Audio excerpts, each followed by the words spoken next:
Namaskar, hello and welcome to Sansad TV. I am Namrata Singh and you are watching Question Hour. This show focuses on important questions raised by members in both houses of Parliament concerning matters of national interest. In the Rajya Sabha, members from various parties posed questions related to 13 ministries and sought responses from the respective ministers. Similarly, in the Lok Sabha's Question Hour, members from diverse parties raised questions pertaining to 9 ministries and sought responses from the respective ministers. Now, let's take a look at some of the questions whose replies were tabled in both the houses. Rajya Sabha members Sulata Deo and Niranjan Bishi asked the Minister of Power whether government has made any efforts to improve availability of power across the country, particularly in rural areas. If so, the details of steps taken by government to improve electricity supply in rural areas, the number of villages connected with electricity in the country under various schemes to improve power supply in rural areas. The ministry, in its reply, informed the House there is adequate availability of power in the country. Present installed generation capacity of the country is 470 gigawatt. Government of India has addressed the critical issue of power deficiency by adding 238 gigawatt of generation capacity since April 2014, transforming the country from power deficit to power sufficient. Further addition of over 2 lakh circuit kilometer of transmission lines, over 7 lakh MVA of transformation capacity, and over 82,000 megawatt of inter-regional capacity has been done since 2014, with capacity of transferring over 1 lakh megawatt from one corner of the country to another. Electricity being a concurrent subject, supply and distribution of electricity to the consumers is within the purview of the respective state governments or power utility. Government of India has been supporting the states or union territories through schemes like Deen Dayal Upadhyay Gram Jyoti Yojana and Pradhan Mantri Sahaj Bijli Har Ghar Yojana to improve the availability of power in the rural areas and to provide electricity connection to all willing households in rural areas and all willing poor households in urban areas.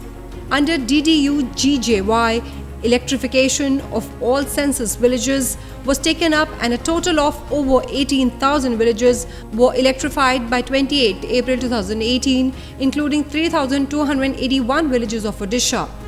Under Saubhagya, as reported by states, electrification of all willing households was completed by 31st March 2019. A total of 2.86 crore households were electrified during Saubhagya period, including over 24 lakh households of Odisha.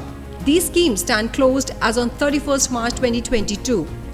Government of India is further supporting the states for grid electrification of households left out during Saubhagya under the ongoing scheme of revamped distribution sector scheme launched in July 2021. In addition, all households belonging to a particularly vulnerable tribal group identified as PM Janman and households belonging to tribals under DA JGUA are being sanctioned for on-grid electricity connection under RDSS as per the scheme guidelines. Till date, works amounting to 4,643 crore rupees have been sanctioned for electrification of over 10 lakh households.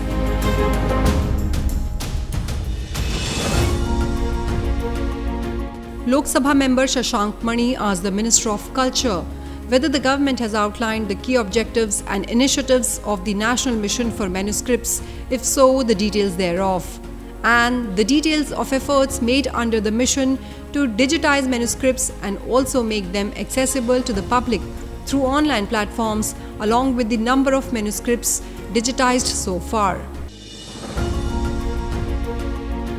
The ministry, in its reply, informed the House that the government is dedicated to expanding digitization and enhancing public access to uphold and celebrate India's rich textual traditions. The government has outlined key objectives and initiatives under the National Mission for Manuscripts to preserve, document, and disseminate India's rich manuscript heritage. The mission has been restructured with the nomenclature Gyan Bharatam Mission as a central sector scheme for the period 2024 to 31 with a total allocation for over 482 crore rupees.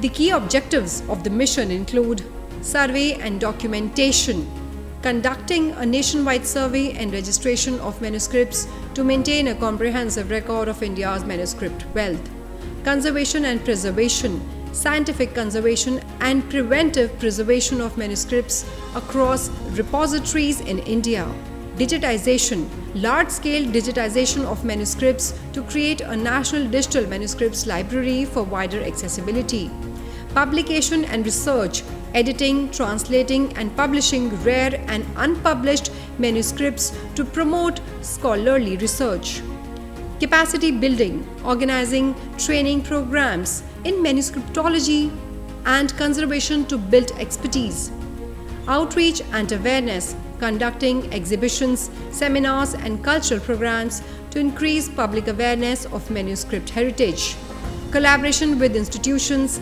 engaging with academic institutions in India and industry leaders for manuscript research and preservation efforts. The ministry further informed that the National Mission for Manuscripts has played a pivotal role in preserving, documenting and disseminating India's manuscript heritage, including in Uttar Pradesh. The Sampoorn Anand Sanskrit University, Varanasi has been a key partner in manuscript research, documentation and conservation. Manuscript resource centers and manuscript conservation centers have been set up in reputed institutes in the state. As of now, over 5.2 million manuscripts have been documented across India. The government, through the National Mission for Manuscripts, now called as Gyan Bharata Mission, is committed to safeguarding India's valuable manuscript heritage while ensuring its wider accessibility and academic integration. Through the National Mission for Manuscripts, significant efforts have been made to digitize manuscripts and make them accessible to the public through online platforms.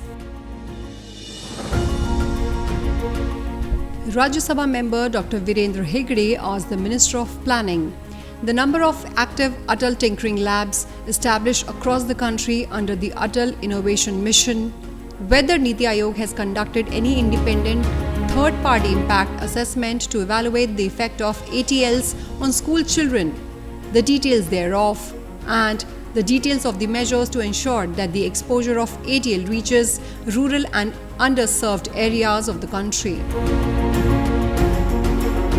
The ministry, in its reply, informed the House that Atal Innovation Mission, Niti Aayog, has established 10,000 Atal Tinkering Labs across the country, of which 798 ATLs are in Karnataka. The ministry further informed that AIM has conducted an independent third-party study to assess the performance of funded ATLs, measure effective utilization and track the impact of ATLs on students and other stakeholders. AIM has taken several steps based on recommendations of third-party assessment of ATLs, such as appointment of state nodal officers by state education departments to support innovation-related activities at school level, including in ATLs. Department of School Education and Literacy, Ministry of Education has issued a notification to all schools for a mandatory ATL period, a class of 1 to 2 hours per week for all students of 6th to 12th classes having ATLs, along with the integration of ATL curriculum and ATL calendar of activities, including regular curriculum. Introduction cluster-based management of ATLs at local level for continuous monitoring of ATLs. Department of School Education and Literacy, Ministry of Education, with the support of AIM, conducted School Innovation Challenge to promote ATL events, resulting in increase in participation of students in innovation activities. Out of 10,000 ATLs established by AIM, 5,692 ATLs have been established in rural areas. Further, over 1,000 ATLs have been established in aspirational districts. The ministry further informed that each ATL is equipped with a diverse array of tools and technologies designed to foster innovation and hands-on learning among students. ATLs house 21st century tools and technologies such as Internet of Things, 3D printing, rapid prototyping tools, robotics, miniaturized electronics, do-it-yourself kits, etc. Training, workshop and hackathons are regularly conducted and learning modules are published on emerging technologies and 21st century skills.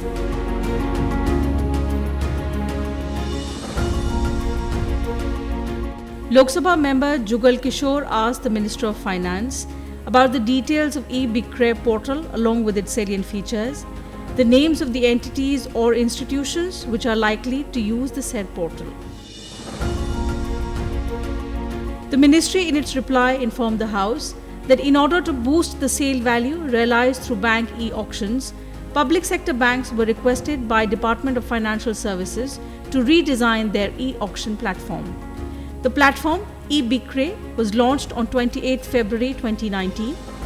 In order to further streamline the listing and auctioning of assets of banks, a revamped e-auction portal named BankNet was launched on 3 January 2025.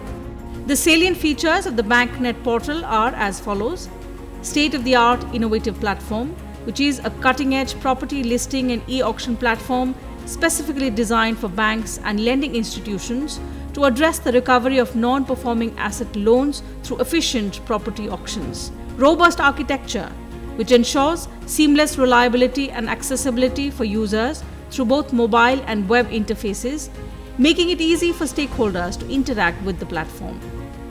Automated KYC and secure payment gateways, which integrates advanced Know Your Customer tools and secure payment gateways, ensuring a transparent and secure auction process.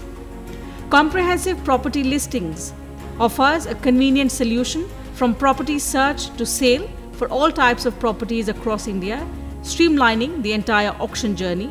Simplified navigation provides an easy-to-use interface for property search and auctions, making the process user-friendly and accessible. Smart auctions and fair pricing facilitates intelligent auction mechanisms, ensuring fair pricing and maximum value for all listed properties. Transparency and seamlessness guarantees transparent, efficient, and seamless auction processes, enhancing stakeholder trust and confidence.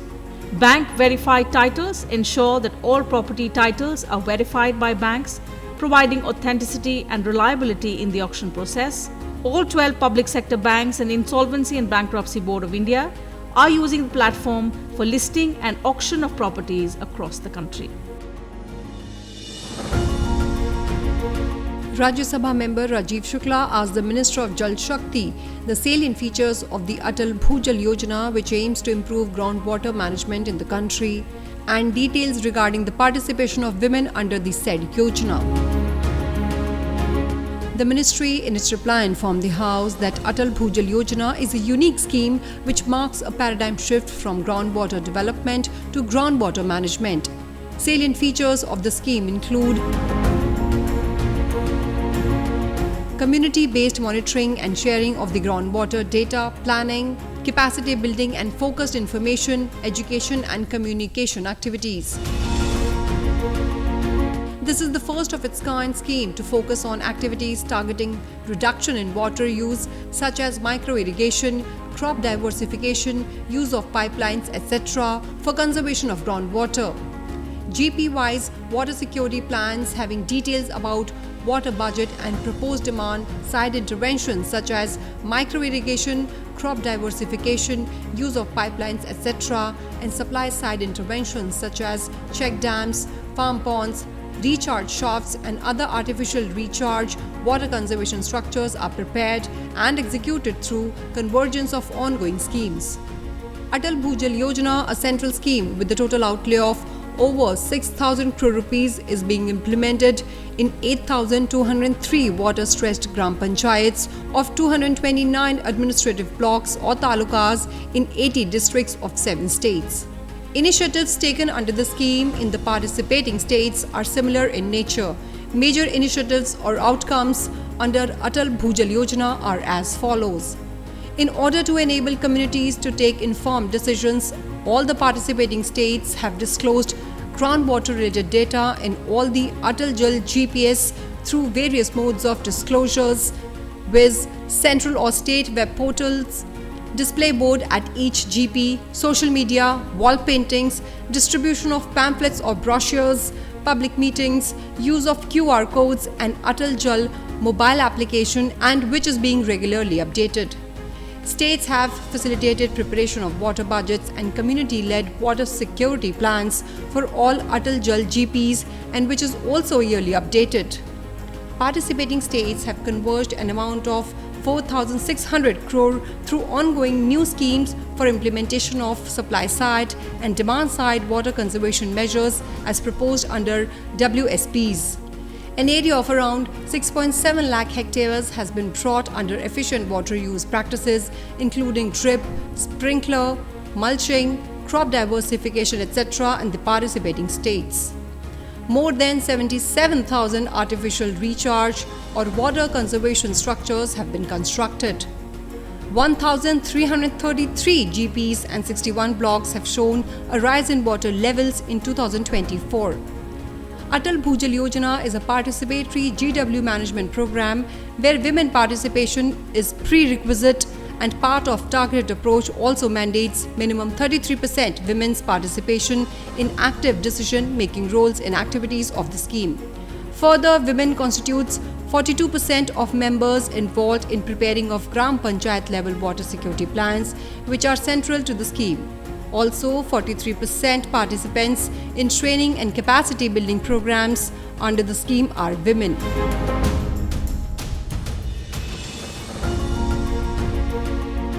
Lok Sabha member Janardhan Singh Sigriwal asked the Minister of Youth Affairs and Sports whether the government proposes to formulate any scheme for the welfare of Indian sportspersons of national and international level.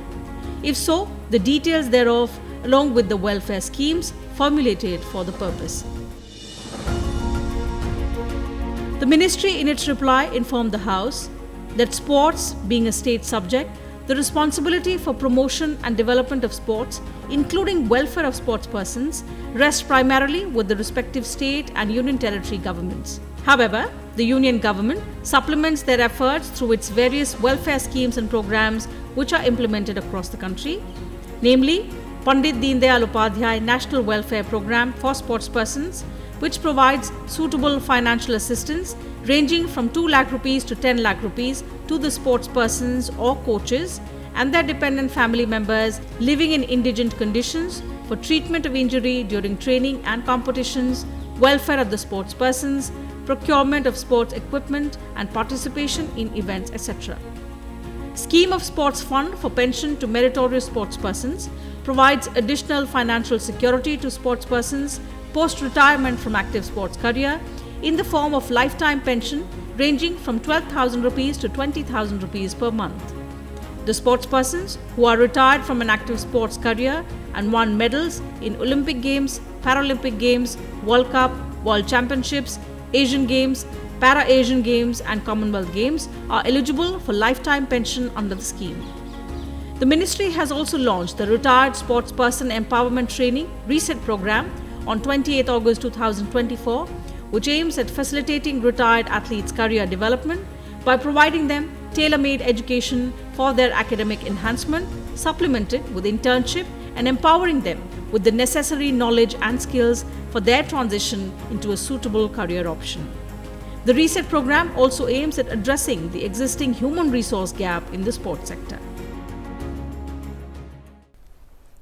Well, that is all I have for you in this edition of Question Hour. Stay tuned and thank you for watching Sansad TV.